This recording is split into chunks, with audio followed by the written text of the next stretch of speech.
नवरात्रि में कौन सा फल खाना आवश्यक है, नवरात्रि में क्या नहीं खाना चाहिए और क्या नहीं पीना चाहिए, आज के इस वीडियो में विस्तार से आपको बताएंगे, तो वीडियो को पूरा जरूर देखें। दोस्तों, शास्त्रों में बताए गए व्रत चाहे किसी भी प्रकार के क्यों न हो, उनसे जुड़े नियमों का पालन करना अति आवश्यक माना जाता है, क्योंकि जो मन के मुताबिक किया जाए वो संघर्ष नहीं कहलाता। कहा जाता है कि मनोकामना को पूर्ण करने के लिए थोड़ा सा संघर्ष यानी कि तपस्या तो करनी ही पड़ती है। इसलिए व्रत को पूर्ण विधि विधान से किया जाना चाहिए, तभी आपको व्रत का पूर्ण लाभ मिल सकता है, आपकी सभी मनोकामना पूर्ण हो जाती है। इसलिए हर शास्त्र यही कहता है कि सच्चे दिल से अगर आपके मन में ईश्वर के प्रति श्रद्धा हो तो बिना पूजा पाठ के ही सारा फल मिल जाता है, और अगर मन में ईश्वर के प्रति शंका हो तो उस मनुष्य को कई जन्मों तक सुख नहीं मिलता। भगवत गीता में भगवान कृष्ण ने स्वयं कहा था कि जो मनुष्य सच्चे हृदय से ईश्वर को पुकारता है उसका नाता उस शक्ति से जुड़ जाता है जिसे आपने सच्चे हृदय से पुकारा था। इसलिए भगवान भी कहते हैं कि सच्चे हृदय से ईश्वर को पुकारें, तभी वो आपकी हर मनोकामना पूर्ण करते हैं। कई लोग ऐसे हैं जो भगवान के सामने घंटों पूजा पाठ करते हैं, अपना रोना रोते हैं, फिर भी भगवान उनकी नहीं सुनते। दरअसल जब आप सच्चे मन से ईश्वर को पुकारते ही नहीं हैं, तो भला वो आपकी पुकार कैसे सुनेंगे। दोस्तों, ये तो थी वो बातें जो भक्त और भगवान के बीच की है। अब हम जानते हैं नवरात्र के दौरान क्या नहीं खाना चाहिए, क्या नहीं पीना चाहिए और कौन सा फल खाने से व्रत संपूर्ण और सफल हो जाता है। लेकिन उससे पहले आपसे रिक्वेस्ट करते हैं कि वीडियो को लाइक जरूर करिएगा, दोस्तों को शेयर कर दीजिएगा, और अगर आपने अभी तक चैनल को सब्सक्राइब नहीं किया है तो चैनल को सब्सक्राइब करके बेल आइकन जरूर दबाइएगा। दोस्तों, नवरात्रि के दिन सेब जरूर खाना चाहिए। शास्त्रों में बताया जाता है कि भगवान के भोग में सेब आदि जरूर अर्पित किए जाते हैं। अगर आप व्रत रख रहे हैं तो आपको सेब जरूर खाना चाहिए। इसके अलावा केला, पपीता, तरबूज और मीठे अंगूर भी जरूर खाने चाहिए। इन फलों से व्रतधारी को शक्ति मिलती है और व्रत सफल संपूर्ण हो जाता है। शास्त्रों में बताया जाता है कि नवरात्रों के दिनों में सीताफल जरूर खाना चाहिए। सीताफल खाने से 10 ऐसी बीमारियां हैं जो खत्म हो जाती है। माना जाता है कि नवरात्र के दिनों में सीताफल का घर में प्रवेश होना बड़ा ही शुभकारक होता है।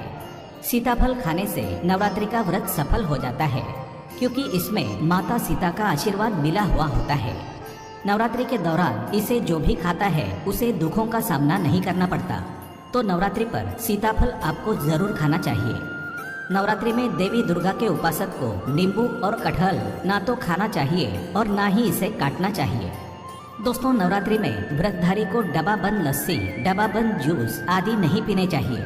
उसमें कई केमिकल मिले होते हैं जिसके कारण आपका व्रत टूट सकता है। जब भी आप फलों का जूस पिएं तो याद रखें उसमें नमक ना डालें, नहीं तो व्रत टूट जाएगा। साथ ही साथ जूस में बर्फ भी नहीं डालना चाहिए। फलों का सादा जूस पीने से व्रत सफल होता है। दोस्तों, नवरात्रि के दौरान सिंघाड़े का आटा या कुट्टू का आटा खाने से पहले ये देख लें कि आटा पुराना नहीं होना चाहिए, क्योंकि पुराने आटे में कीड़े वगैरह पड़ जाते हैं जिसके कारण आपका व्रत टूट सकता है, क्योंकि ये छोटे छोटे कीड़े हमें दिखाई नहीं देते और आपके मुंह में पहुंच जाते हैं। ऐसा आटा खाना मतलब कीड़े मकोड़ों का मांस खाने के बराबर माना गया है। दोस्तों, नवरात्रि के दौरान आप शाम के समय खाने में दही ले सकते हैं, आलू वगैरह खा सकते हैं, साबूदाने की टिकिया बनाकर खा सकते हैं, साबूदाने के और आलू के पापड़ भी खा सकते हैं। कई सब्जियां तो ऐसी हैं जो नवरात्रि के दौरान भोजन में शामिल कर सकते हैं। इससे आपको ऊर्जा मिलेगी और व्रत सफल हो जाएगा। नवरात्रि के दौरान आप दूध पी सकते हैं जो आपको ताकत देगा। चाय वगैरह भी पी सकते हैं, लेकिन याद रहे कोई भी पेय जिसमें नमक डाला हो ना पिए। दोस्तों, एक बात का विशेष ध्यान रखें, व्रतधारी को पेट भर यानी गले तक भोजन नहीं करना चाहिए, नहीं तो व्रत रखने का कोई भी फायदा नहीं होगा। थोड़ा थोड़ा खा सकते हैं। कई लोग भूख मिटाने के लिए तंबाकू चबाते हैं। ये गलती व्रत के दौरान बिल्कुल ना करें, व्यसन से व्रत खंडित होता है। दोस्तों, नवरात्रि के 9 दिन आदिशक्ति माँ दुर्गा को समर्पित होते हैं। नवरात्रि के 9 दिन माता रानी के 9 अलग अलग स्वरूपों का पूजन किया जाता है। नवरात्रि के 9 दिनों में माता रानी को अलग अलग स्वरूप के अनुसार अलग अलग पुष्प और अलग अलग भोग अर्पित किए जाते हैं। लेकिन क्या आप जानते हैं कुछ ऐसी वस्तुएं हैं जिन्हें नवरात्रि के दौरान भूलकर भी माता रानी को अर्पित नहीं करना चाहिए। अगर इन वस्तुओं को आप गलती से भी माता रानी को अर्पित कर देते हैं तो आपको व्रत और पूजन का पूर्ण लाभ नहीं मिलेगा। इसलिए माता रानी की कृपा प्राप्त करने के लिए आपको ये जानना अति आवश्यक है कि वो कौन सी ऐसी वस्तुएं हैं जो माता रानी के पूजन में भूलकर भी इस्तेमाल नहीं करनी चाहिए। तो आइए माँ का जयकारा लगाते हुए इन बातों को जानते हैं। नंबर 1, नवरात्रि के दौरान शादीशुदा महिलाओं को सफेद कपड़े पहनकर पूजा पाठ नहीं करना चाहिए। उन्हें काले कपड़े भी नहीं पहनने चाहिए। इससे पूजा व्रत आदि खंडित हो जाते हैं।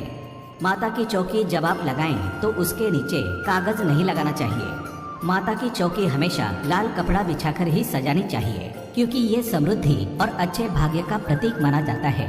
लाल रंग शरीर में ऊर्जा का संचार करता है और ये हमारे कार्य करने की क्षमता को भी बढ़ाता है। हमेशा याद रहे, नवरात्रों के 9 दिनों में व्रतधारी को अपना आसन माँ की चौकी के आगे ही लगाना चाहिए और वहीं पर आपको सोना चाहिए।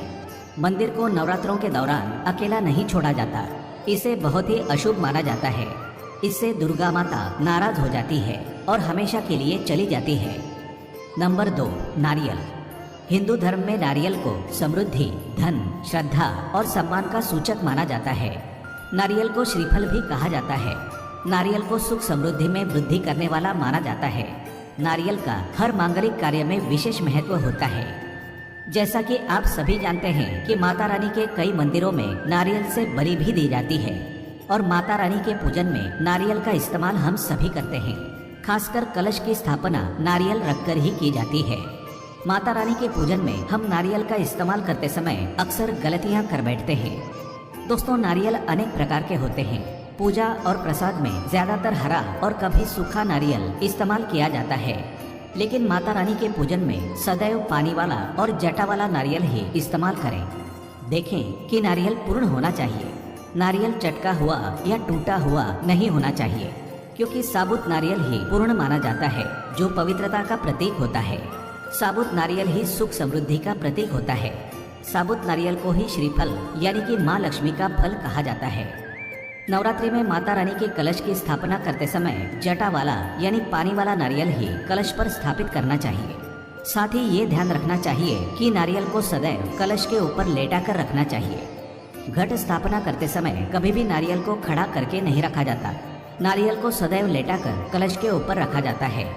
साथ ही नारियल को स्थापित करने से पहले आप नारियल को लाल कपड़े में लपेटकर उस पर फिर लाल चुनरी ओढ़ाकर आप नारियल को कलश के ऊपर स्थापित करें। शास्त्रों के अनुसार कलश के ऊपर जब सही तरीके से सही प्रकार का नारियल रखा जाता है, तभी ही व्रत और पूजन का पूर्ण फल प्राप्त होता है। ये भी ध्यान रहे कि महिलाएं माता रानी को नारियल अर्पित तो कर सकती हैं, लेकिन महिलाएं माता रानी के सामने नारियल को भूलकर भी ना तोड़ें, क्योंकि नारियल बीज रूप होता है और स्त्रियां बीज रूप से ही शिशु को जन्म देती हैं। इसलिए कभी भी महिलाओं को नारियल नहीं तोड़ना चाहिए। नंबर 3 है लौंग। दोस्तों, माता रानी के पूजन में लौंग का इस्तेमाल किया जाता है, लेकिन कई लोग लौंग का इस्तेमाल करते समय एक बहुत बड़ी गलती कर बैठते हैं। हमेशा ध्यान रखना चाहिए कि माता रानी को सदैव फूल वाली लौंग ही अर्पित करनी चाहिए। जिस लौंग के ऊपर फूल नहीं होता या फिर जिस लौंग के पीछे डंडी नहीं होती, उसका आप माता रानी के पूजन में भूलकर भी इस्तेमाल ना करें। फूल वाले लौंग को ही पूर्ण माना जाता है और माता रानी के पूजन में कोई भी अपूर्ण वस्तु, कोई भी खराब वस्तु या टूटे हुए अक्षर इस्तेमाल नहीं करने चाहिए। इसलिए सदैव माता रानी के पूजन में साबुत लौंग का ही इस्तेमाल करें। नंबर 4, तुलसी के पत्ते अर्पित नहीं करने चाहिए। माँ दुर्गा के पूजन में तुलसी पत्र का इस्तेमाल करना वर्जित माना जाता है। तुलसी पत्र के अलावा आंवला भी माता रानी को अर्पित नहीं करना चाहिए और दुर्वा भी माता रानी को अर्पित नहीं करनी चाहिए। दुर्वा भगवान गणेश को अति प्रिय है। नवरात्रि में आप भगवान गणेश को दुर्वा अर्पित कर सकते हैं। भगवान विष्णु को तुलसी के पत्ते अवश्य अर्पित कर सकते हैं, लेकिन माता रानी को भूलकर भी तुलसी के पत्ते या दुर्वा अर्पित ना करें। माता रानी को सफेद फूल भी अर्पित ना करें। माता रानी को सदैव लाल रंग के फूल अर्पित करने चाहिए। लाल रंग के फूल माता रानी को अति प्रिय है। खासकर माता को गुड़हल और कमल के फूल अति प्रिय है। ध्यान रखें कि नवरात्र अनुष्ठान में शास्त्रों के अनुसार कनेर, धतूरा और मदार के फूल वर्जित होते हैं। शास्त्रों में बताया जाता है कि घर में माता रानी की 2 या 3 मूर्तियां या फोटो नहीं होने चाहिए। इस बात का भी आप विशेष ध्यान रखें कि माता रानी के पूजन में किसी भी खंडित चीज का इस्तेमाल ना करें। जैसे कि चटका हुआ या टूटा हुआ दीपक या फिर चटका हुआ कोई बर्तन। साथ ही ये भी ध्यान रखें कि चाइना ग्लास के और प्लास्टिक के बर्तन आप माता रानी के पूजन में इस्तेमाल ना करें, क्योंकि चाइनीज बर्तन हड्डियों के पाउडर से मिलकर बनते हैं, तो ऐसा ना करें। ऐसे बर्तनों को माता रानी के पूजन से सदैव दूर रखें। माता रानी को जो पुष्प अर्पित कर रहे हैं उन्हें सूंघे नहीं। सूंघे हुए फूल, गिरे हुए फूल या फिर मुरझाए हुए फूल माता को अर्पित ना करें। कमेंट बॉक्स में लिखें जय माता दी। उम्मीद करते हैं आपको जानकारी पसंद आई होगी। ऐसे ही अच्छी जानकारी दिलाने वाले वीडियो देखने के लिए चैनल को सब्सक्राइब करें, बेल आइकन को प्रेस करें। धन्यवाद।